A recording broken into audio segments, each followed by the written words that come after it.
नमस्कार। यो हो समाचारमा स्वागत छ। म दिपेश घिमिरे। म राधा ढुङ्गाना। सुरु गरौँ अहिलेसम्मका प्रमुख समाचारबाट।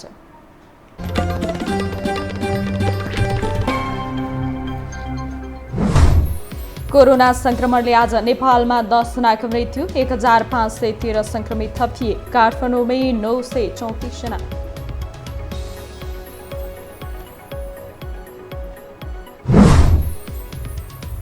संविधान जारी भएको 5 वर्ष बित्दा पनि संवैधानिक आयोगले पाएनन् पूर्णता। दलका शीर्ष नेतालाई भागबण्डाकै पिरलो।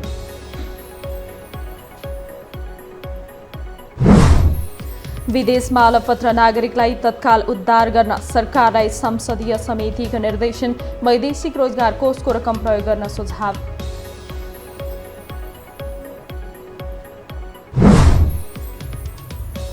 कोरोना संक्रमणका कारण अनलाइन बजार फस्टाउँदै प्रभावकारी बजार अनुगमन गर्न सरकारलाई सांसदहरूको सुझाव।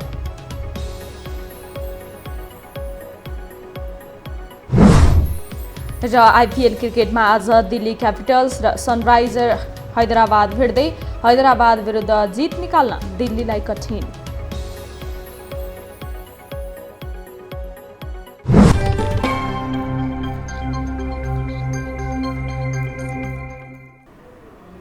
अब समाचार विस्तारमा। कोरोना संक्रमणले नेपालमा थप 10 जनाको मृत्यु भएको छ। स्वास्थ्य तथा जनसङ्ख्या मन्त्रालयका अनुसार 7 पुरुष र 3 महिलाको मृत्यु भएको हो। यससँगै संक्रमणका कारण देशभर ज्यान गुमाउनेको सङ्ख्या 491 पुगेको छ। त्यस्तै आज देशभर 1513 जनामा संक्रमण पुष्टि भएको छ। 10,891 जनाको पिसिआर गर्दा 957 पुरुष र 556 महिला संक्रमित भेटिएका हुन्। यसमध्ये काठमाडौँका 934 रहेका छन्। आज देशभर 731 जना निको भई घर फर्किएका छन्। आज काठमाडौँ उपत्यकामा संक्रमितको संख्या काठमाडौँमा 447, भक्तपुरमा 73 र ललितपुरमा 114 गरी जम्मा 934 छ। कोभिड-19बाट संक्रमण मुक्त भई गत 24 घण्टामा डिस्चार्ज हुनुहुनेहरू जम्मा 731 जना हुनुहुन्छ। आजसम्म डिस्चार्ज हुनेको सङ्ख्या 55,371 छ। मन्त्रालयका अनुसार देशभर 20,396 संक्रमित आइसोलेसनमा उपचाररत रहेका छन्। यसमध्ये आइसियुमा 213 र भेन्टिलेटरमा 34 जना रहेका छन्। काठमाडौँ उपत्यकाका 3 जिल्लाका साथै मोरङ, सिराहा, चितवन, रूपन्देहीमा 500 भन्दा बढी संक्रमित रहेका छन्। मनाङ, मुस्ताङ, हुम्ला, डोल्पा र मुगुमा 0 संक्रमित जिल्ला बनेका छन्।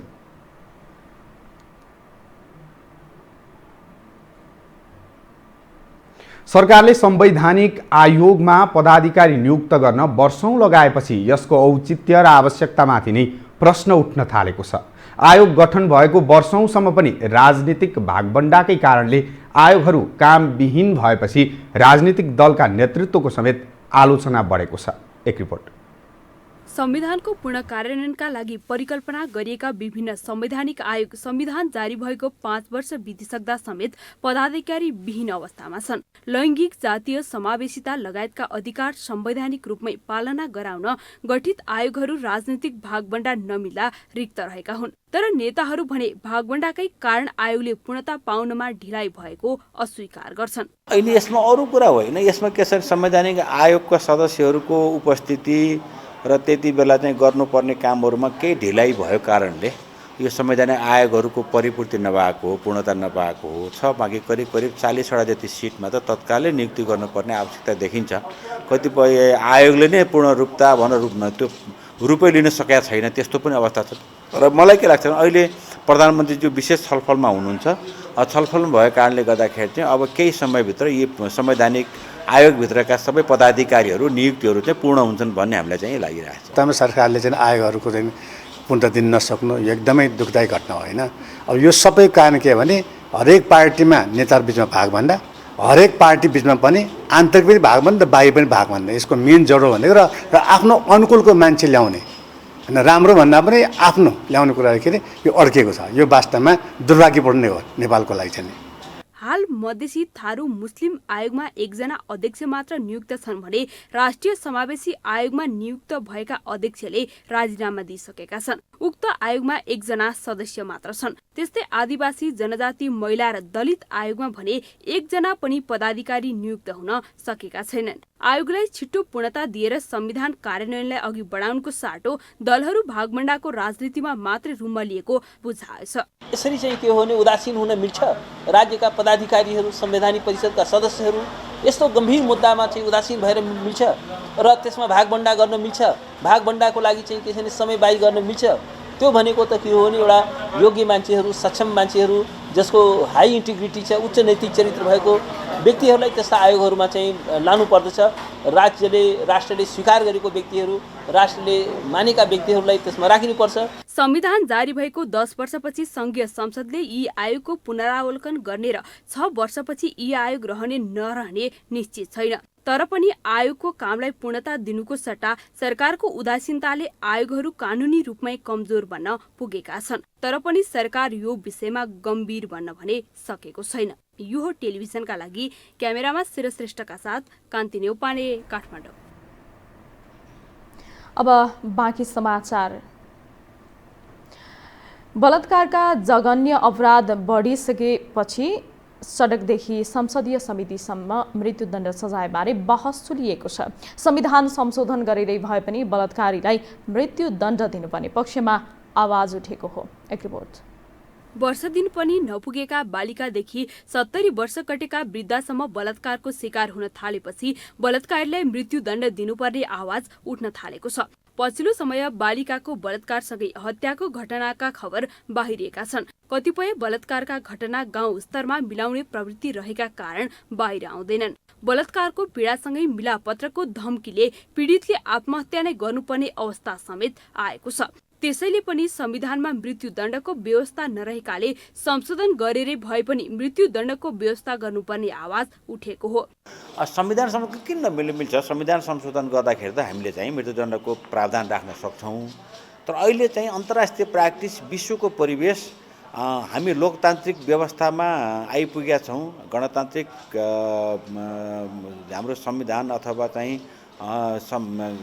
सङ्घीय लोकतान्त्रिक गणतन्त्रमा हामी आफ्नो सरकार र चाहिँ यो व्यवस्था ल्याएको हुँदाखेरि चाहिँ अहिले तत्काल चाहिँ मृत्युदण्डको व्यवस्था गर्न सकिने अवस्था देखिँदैन। संविधान भनेको त कुनै त्यो कुरान जस्तो दस्तावेज भन्ने गीता जस्तै होइन, समय सापेक्ष जनताको माग अनि जनताको भावना अनुसार त्यसलाई संशोधन जानुपर्ने भने अब यो कति जायज छ वा छैन भन्ने कुरा होइन। अन्तर्राष्ट्रिय जगतमा पनि हाम्रो भूमिका होइन, मानव अधिकार सङ्घको हामी डिक्लेरेसनमा कमिटमेन्ट भएको कुराहरू, यो सबै कुरा दृष्टि गरेर चाहिँ छलफलको माध्यमबाट यसलाई संशोधन गर्नुपर्छ।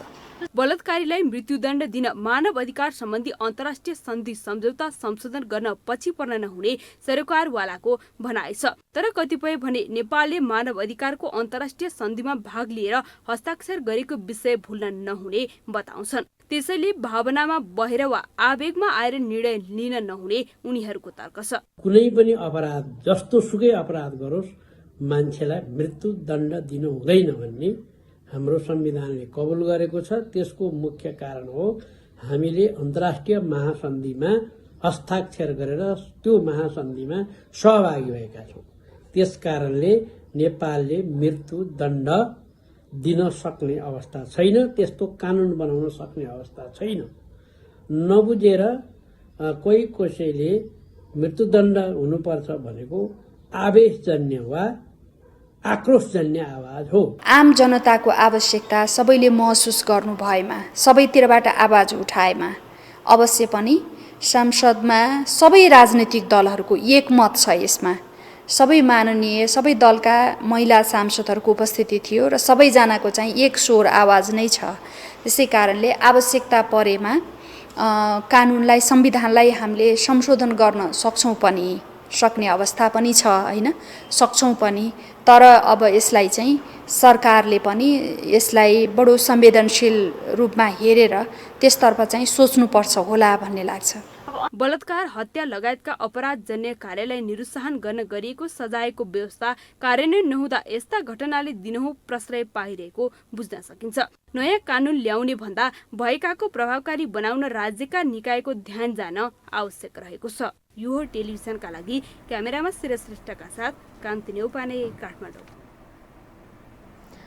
देशमा शासन व्यवस्था परिवर्तन भए पनि मानसिकतामा परिवर्तन आएको छैन। समाजमा असमानता व्याप्त छ भने बलात्कार र हत्याका घटनामा पनि कमी आएको छैन।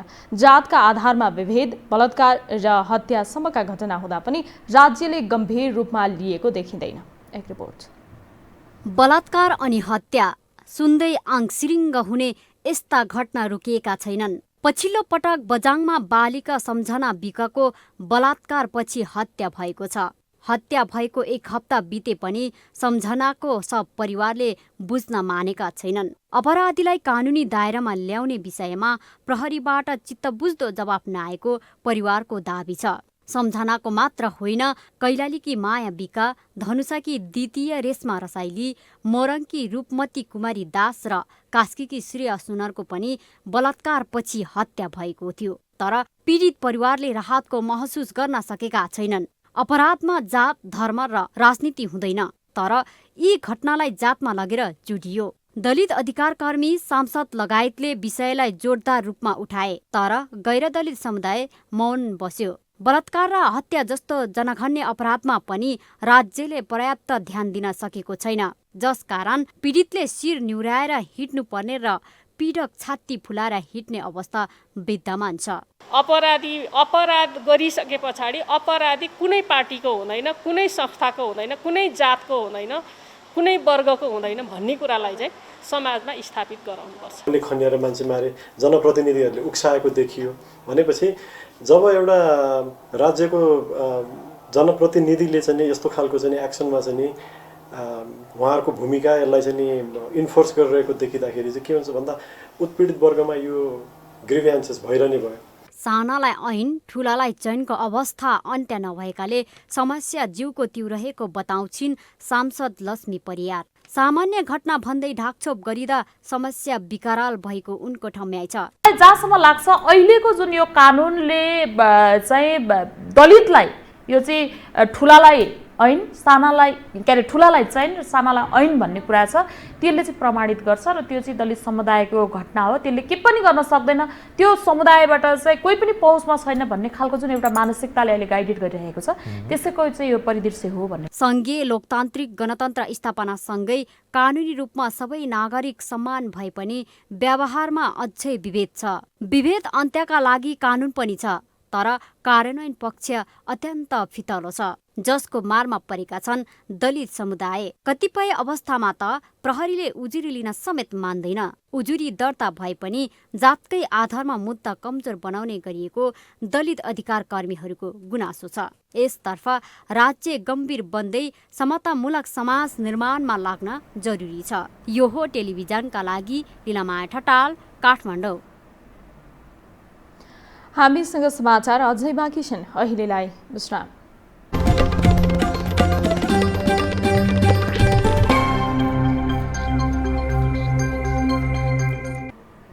विश्रामपछि स्वागत छ। अब बाँकी समाचार। संसदीय समितिले विदेशमा अलपत्र परेका श्रमिकलाई वैदेशिक रोजगार कोषको रकम प्रयोग गरी उद्धार गर्न सरकारलाई निर्देशन दिएको छ। संसदको उद्योग तथा वाणिज्य र श्रम तथा उपभोक्ता हित समितिले श्रम स्वीकृत लिएर वैदेशिक रोजगारमा गएका श्रमिक जुनसुकै कारण अलपत्र परे पनि कोषको रकमबाट उद्धार गर्न निर्देशन दिएको हो। कोभिड-19 क्राइसिस म्यानेजमेन्ट सेन्टर CCMCले कोरोनाका कारण अलपत्र परेका नेपालीको उद्धार गरी स्वदेश फर्काउन जारी गरेको निर्देशिका संशोधन गरी अन्यलाई पनि कोषको रकमबाटै फर्काउन निर्देशन दिएको हो। कोभिड-19 को कारणबाट रोजगारी खोज्न गई अलपत्र अवस्थामा परि स्वदेश फर्कन चाहने सबै नेपाली श्रमिकहरूलाई सुरक्षित तौरबाट नेपाल ल्याउन परराष्ट्र मन्त्रालय र संस्कृति, पर्यटन तथा नागरिक उड्डयन मन्त्रालयसँग समेत समन्वय गरी नियमित उड्डयन संख्या थप गर्ने व्यवस्था मिलाउन नेपाल सरकार श्रम, रोजगार तथा सामाजिक सुरक्षा मन्त्रालयलाई निर्देशन दिने। त्यस्तै समितिले रोजगारी गुमेर अलपत्र नागरिकलाई सुरक्षित फर्काउन परराष्ट्र र संस्कृति, पर्यटन तथा नागरिक उड्डयन मन्त्रालयसँग समन्वय गरी उडान संख्या थप गर्न पनि श्रम, रोजगार तथा सामाजिक सुरक्षा मन्त्रालयलाई निर्देशन दिएको छ। हामीमध्ये धेरैले प्रयोग भइसकेका कागज, कार्टुनलाई फोहोरका रूपमा फाल्छौँ होला। त्यसले फोहोरको मात्रा त बढाउँछ नै, वरिपरिको सुन्दरता समेत हराउँछ। तर यिनै फालिने कागजजन्य वस्तुबाट अन्डाको क्यारेट बनाएर स्याङ्जाका महिला उद्यमीले आम्दानी गर्न थालेका छन्। एक रिपोर्ट।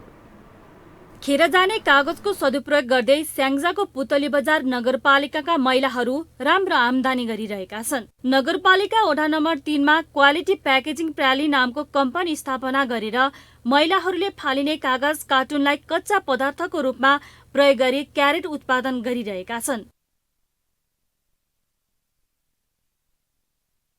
स्थानीय 3 जना महिलाहरूले झण्डै 1.5 करोडको लगानीमा क्यारेट उद्योग सञ्चालनमा ल्याएका हुन्। उद्योगले अहिले प्रतिदिन 10,000 क्यारेट उत्पादन गरिरहेको छ। कम्पनीले उत्पादित क्यारेट स्याङ्जाका पोल्ट्री फार्मसँगै पोखरा, बागलुङ, लमजुङसँग बिक्री हुने गरेको छ। जिल्लामा कुखुरा पालन गर्ने फार्महरू बढेसँगै क्यारेटको माग बढेकाले उद्योग सञ्चालनमा ल्याएको कम्पनीका प्रवर्तक निर्देशक लेखनाथ शर्माले बताउँछन्। खाली उद्योग धन्दा भनेको बाहिर मात्रै खोल्नुपर्छ भन्ने मान्यतालाई पनि अलिकति चाहिँ हामीले एउटा चाहिँ आफ्नै ठाउँमा केही गरौँ भन्ने सोचेर झन्डै 20-22 रुपियाँ जग्गा खरिद गरेर अनि यो 1.5-2 करोडको लागतमा यो चाहिँ उद्योग सञ्चालन भएको छ। कागज, किताब, कापी, पत्रिका, कार्टुन लगायत कागजी सामग्रीलाई प्रशोधन गरी क्यारेट बनाइन्छ। पानी र कागजलाई मिलाएर मेसिनमा राखेपछि मेसिनले क्यारेट तयार पार्दछ र करिब 5 घण्टा घाममा सुकाएपछि क्यारेट तयार हुन्छ। कम्पनीले फालिने कागजहरू घर घरमै गएर किन्ने गरेको छ। प्रयोगमा आएका कागजजन्य वस्तुहरू फाल्न फोहोरको ट्र्याक्टर कुर्नेहरू अहिले त्यही कागज बिक्री गर्ने गरेको स्थानीय व्यवसायीहरू बताउँछन्। पहिला चाहिँ तपाईको व्यवस्थापन गाह्रो हुन्थ्यो, कहाँदेखि के गर्ने पर्थ्यो। पहिला नगरपालिकाको ट्र्याक्टर आउँदाखेरि नगरपालिकाको ट्र्याक्टरमा फालिन्थ्यो। जब क्वालिटीले चाहिँ उसको उद्योग सुरु गर्न थाले, बनाउन थाले, यो फोहोरबाट उठाउने चिजहरू जस्तै अब अन्डा क्रेटहरू त्यस्तोहरू बनाउन थाले, उनीहरू चाहिँ घर घर लिन आउन थाले।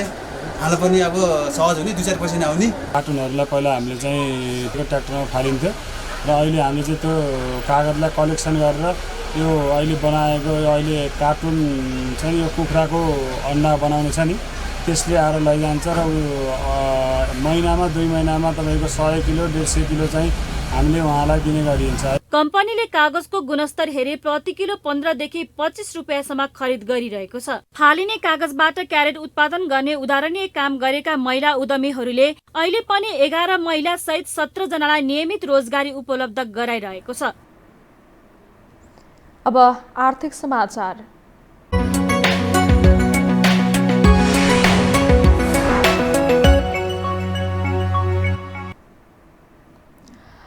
अवस्था सामान्य भएको भए यो बेला दशैं तिहार जस्ता चाडपर्व लक्षित मेला वा उत्सव सुरु भइसक्ने थिए, तर यसपटक काठमाडौँको भृकुटी मण्डप, ठुला मल र व्यापारिक केन्द्रहरूमा चहल पहल खासै छैन। कोरोनाबाट जोगिने र व्यापार पनि गर्ने वैकल्पिक माध्यम ई-कमर्स बनिरहेको छ। एक रिपोर्ट। दशैं तिहार जस्ता ठुला चाडपर्वमा चाहिने उपभोग्य वस्तु घरमै पुर्याउन अनलाइन मार्फत व्यापार गर्ने साइटहरू तछाड मछाड गर्न थालेका छन्। परम्परा तोड्दै सरकारी स्वामित्वको खाद्य व्यवस्था तथा व्यापार कम्पनी लिमिटेडले समेत अनलाइन कारोबार सुरु गरेको छ। उपभोक्ता आकर्षित गर्न यो सरकारी कम्पनीले दुग्ध विकास संस्थानको घिउ प्रति लिटर 870 मै उपलब्ध गराइरहेको छ भने दशैंका लागि अनलाइनबाटै खसी बोका बेच्ने तयारी पनि गरिरहेको छ। बजारमा 1300 को दरले खसीको मासु बिक्री भइरहँदा भाटभटेनी सुपर स्टोरले 850 मै फ्रोजन मासु बेचेर उपभोक्ताको ध्यान तानेको थियो। दशैंमा समेत 1000 भन्दा कम मूल्यमै खसीको मासु बेच्ने तयारी भाटभटेनीको छ। दशैंमा त अब अहिले सबै किसानहरूले चाहिँ खसीको भाउ बढाएको छ। अब अलिक पर्छ होला, अहिले कोसिस चाहिँ छ मलाई चाहिँ 1000 भन्दा मुनि गर्ने तल गर्ने, हेरौँ अब कस्तो हुन्छ। अब किसानहरूले खसीको चाहिँ अब उनीहरू आफैले पनि आफ्नै नै कन्जम्सन भएकोले अलिकति दाल चामल, ताजा तरकारी, लत्ता कपडा, इलेक्ट्रोनिक सर सामान, जुत्ता चप्पल बेच्ने अनलाइन साइटहरू प्रतिस्पर्धा गरिरहेका छन्। दशैं तिहारमा मानिसहरूको खरिद बढ्ने गर्छ। यो बेला उपभोक्ताहरू मोटर, टिभी, वासिङ मेसिन जस्ता सामानमा आकर्षित हुने गर्थे। चाडपर्व लक्षित अटो सोदेखि जुत्ता चप्पल मेलासम्म आयोजना हुने गरेकोमा यस वर्ष त्यस्तो रौनक बजारमा छैन। यसको प्रभाव अनलाइन बजारमा परेको देखिन्छ। अनलाइन व्यापार गर्नेहरू पनि अहिले आकर्षक अफरहरू सहित बजारमा पसेका छन्। नेपालमा दराज, हाम्रो बजार, सस्तो डिल, फुड माण्डु, मेरो तरकारी, सोचेको .com जस्ता अनलाइनहरूमा उपभोक्ता बढी झुम्बिएको देखिन्छ। यी साइटहरूले दाल चामलदेखि मोटर गाडीसम्मको व्यापार गर्दै आएका छन्। सांसदहरूले दशैं तिहार नजिकै गर्दा उपभोग्य वस्तुको मूल्य वृद्धि गरेर कालोबजारी भइरहेकाले नियन्त्रणका लागि प्रभावकारी अनुगमन गर्नुपर्ने बताएका छन्। संसदको उद्योग तथा वाणिज्य र श्रम तथा उपभोक्ता हित समितिमा भएको छलफलमा सांसदहरूले मूल्य वृद्धि नियन्त्रणका लागि सम्बन्धित निकायले अनुगमन गर्न आग्रह गरेका हुन्। उनीहरूले बजार मूल्यमा समानता नभएको अस्वाभाविक रूपमा मूल्य बढेकाले नियन्त्रण गर्नुपर्ने बताएका छन्। समितिका सभापति विमल प्रसाद श्रीवास्तवले मूल्य नियन्त्रणका लागि सम्बन्धित निकायलाई अनुगमन गर्न निर्देशन दिएको बताउनुभयो।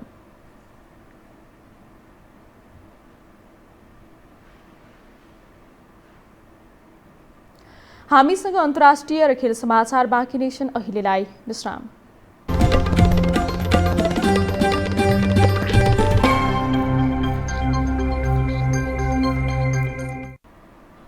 विश्रामपछि स्वागत छ। अब पालो अन्तर्राष्ट्रिय समाचारको।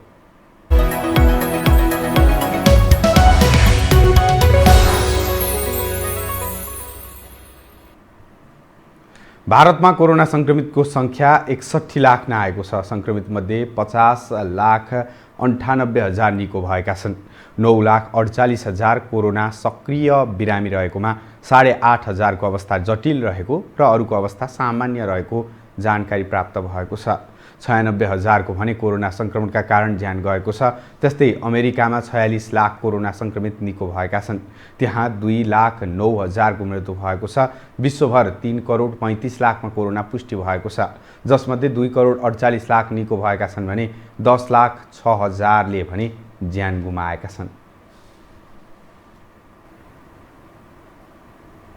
अब खेल समाचार।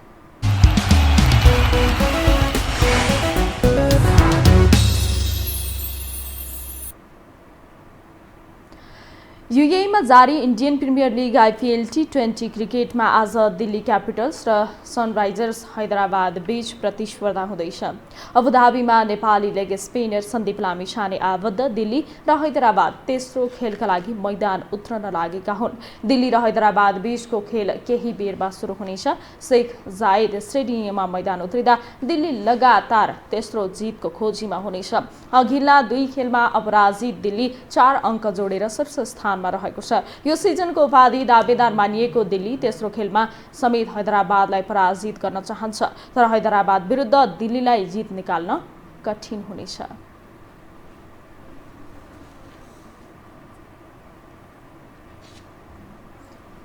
खेल समाचारसँगै हामी यो समाचारको अन्त्यमा आइपुगेका छौँ। बिदा हुनु अघि प्रमुख समाचार पुनः एकपटक।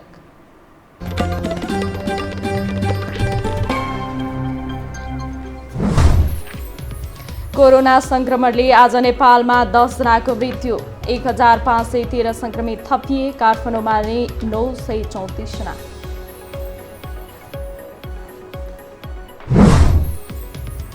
संविधान जारी भएको 5 वर्ष बित्दा पनि संवैधानिक आयोगले पाएनन् पूर्णता।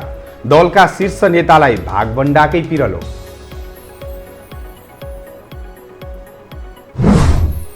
विदेशमा अलपत्र नागरिकलाई तत्काल उद्धार गर्न सरकारलाई संसदीय समितिको निर्देशन। वैदेशिक रोजगार कोषको रकम प्रयोग गर्न सुझाव।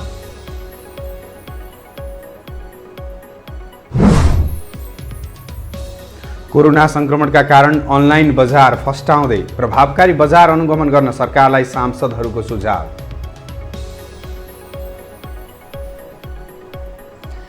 आइपिएल क्रिकेटमा आज दिल्ली क्यापिटल्स र सनराइजर्स हैदराबाद भिड्दै। हैदराबाद विरुद्ध जित निकाल्न दिल्लीलाई कठिन।